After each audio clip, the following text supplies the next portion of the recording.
'cause God gave me the gift of expression, an ability to teach lessons and yield warnings. He knew that as I grow older, there'll be this unfulfilled yearning, as fluid as the cobalt blue that flows through these veins. I'd go insane if I couldn't get out what was in my heart and head. So he birthed me to a daddy who'd rather take vengeance with lead that made marks on paper. As a kid, I'd stumble upon books of poems on scratch paper, bus passes, and receipts. Anything he could get his hands on just to satisfy that need, like a dope fiend itching for that next fix, that next hit. He had to have it. Craved the freedom he got when his number 2 connected dots that formed lines into alphabets. Poetry poured from his fingertips, my daddy.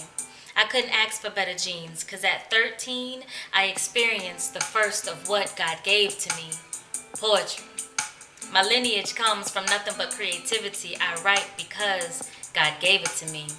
I write because if the waves that crash against our homeland could speak, they'll tell stories of the lives they claimed. Unequivocally full of cries and tears and pain. What were their names?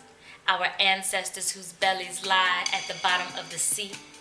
At night I hear them mourning, dethroned to become slaves, but rather jump overboard into watery graves, and there they stayed. I write because others had no choice. Shackled their ankles, their wrists, and choked out their voice, laid prostrate, head to foot, unable to rise or turn. Just wait, just look. To the left, she's dying. Crying tears from dry tear ducts, no sound does she make, 'cause her throat is dried up like a waterless lake from her screams. She screamed for 3 days straight. Miense Nisadie. Miense Nisadie. Allah, help me. God, help me. To the right, he's stiff.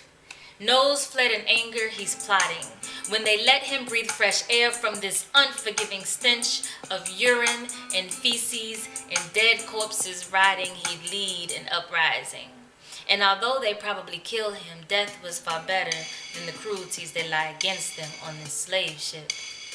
I write because the revolution will not be televised, so I choose to voice it. Tired of living in conditions unfit, all we ever wanted was equality.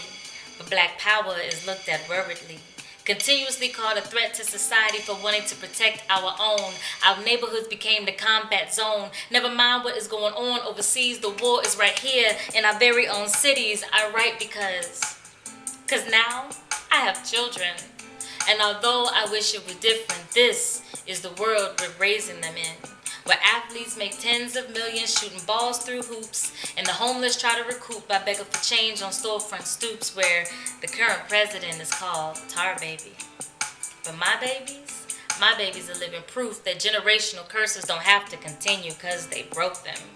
Stomped them out like the Popos did Rodney. They're beating the system.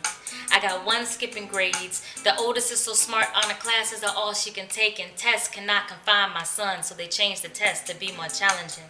My baby girl is awe-inspiring, born 6 weeks before her time, but gives looks as if she were 9 years old and counting. Ability is what I see in them. I believe in them, the strongest branches of our family tree. My words are used to water their dreams. I write because it's a necessity. I write because it's all I have left. And at the end of it all, when I'm entirely out of breath and the Lord has seen fit to place rest upon me, don't cry for me, Africa. Just remember the words I wrote, the words I spoke came from angels whispering in my ear. I write because I have no fear. I write because